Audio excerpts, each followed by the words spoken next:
Philippe Cousteau is the founder of Earth Echo, and he's the co-host of Travel Channel's Caribbean Pirate Treasure, and he joins me now from Washington. Philippe, great to have you in the program. It's good to see you again. Let's first talk about the Great Barrier Reef. Australia is racing to save it. So much damage, though, has been done. And Philippe, you were there not long ago. So what kind of devastation did you see there? Well, Christy, I've had the opportunity to visit the Great Barrier Reef over the last 20 years several times, and I can say that my latest trip was devastating. As you've seen, the damage there is awful and unprecedented. You know, worldwide, 30% or so of coral reefs. Now think about that number, 30% have already disappeared.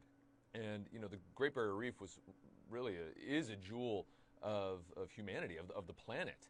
And the fact that it's declined so precipitously in such a short period of time is a warning call to all of us that our oceans are in real trouble. And of course, if our oceans are in trouble, we're all in trouble. Yeah, now let's talk about another threat, plastics. Huge problem. You know, the Great Pacific Garbage Patch is now reportedly the size of Mongolia.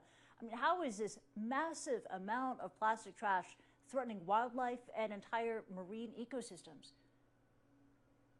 Well, you know, I've seen it myself. As I saw the devastation in the Great Barrier Reef, which I'm not too proud to say, Chrissy, brought tears to my eyes when I was diving there. It is so awful. I've also seen this plastic pollution from filming in the Marshall Islands to the Arctic, all over the world in some of the most remote places.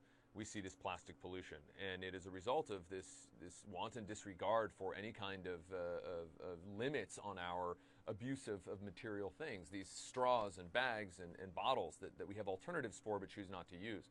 And this plastic now is being found at the deepest parts of the ocean. It's not just on our shores, it's breaking down into microplastics, microscopic pieces of plastics so it's not just an eyesore in the garbage patch in the Pacific and in gyres throughout the oceans. It's not just in the northern Pacific, though that is the largest. This microplastics are now found in the seafood that we eat, and those are sponges for dioxins and other chemicals. So it's starting to affect our health in a multitude of ways and the health of the oceans.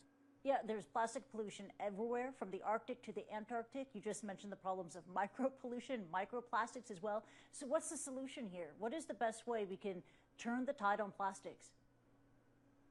Well, that's the good news, Christy, is that, you know, there's a lot of different things we can do, but some key ones is that, you know, about 7 countries have been identified in Southeast Asia and some in Africa as being the primary sources of this plastic pollution. So the onus then is upon governments and industry, bottling companies, etc., that have points of distribution throughout rural communities to start to be able to be points where they can collect a lot of this plastic. You know, this is a problem that we can solve. We can reduce and eliminate the use of single-use plastics pretty easily, both through legislative efforts and through recycling and supporting nations. You know, this is a global issue. The oceans have no boundaries. So we in the West need to be able to support other countries financially to be able to institute recycling programs that some of us take for granted.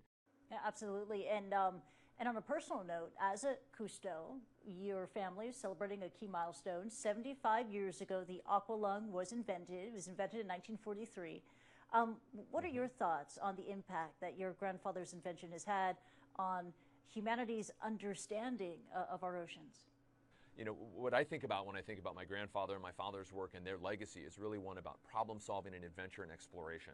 While there's a lot of bad news out there and a lot of scary things that are going on, from plastic pollution and climate change and coral reefs collapsing, fisheries collapsing, etc., there's also a lot of good news. We're seeing areas in the Red Sea that are proving to be very resilient in the face of climate change and healthy coral reefs that continue to thrive. We're seeing a lot of efforts in the EU, the United States, and other countries to finally get us towards sustainable fishing practices. We're seeing the drastic reduction in the use through legislation and recycling of single-use plastics, both recent news and legislation in the EU and a lot of the legislation that's happening around the United States and Canada. And so, you know, my grandfather was an eternal optimist. He believed that humanity, while also the cause of these problems, has the power, the innovation, the ability to also find and implement solutions. Absolutely. The beauty of our oceans is something that we want to share with generations to come. Philippe Cousteau, thank you so much for joining me, and take care. Always a pleasure. Thanks so much.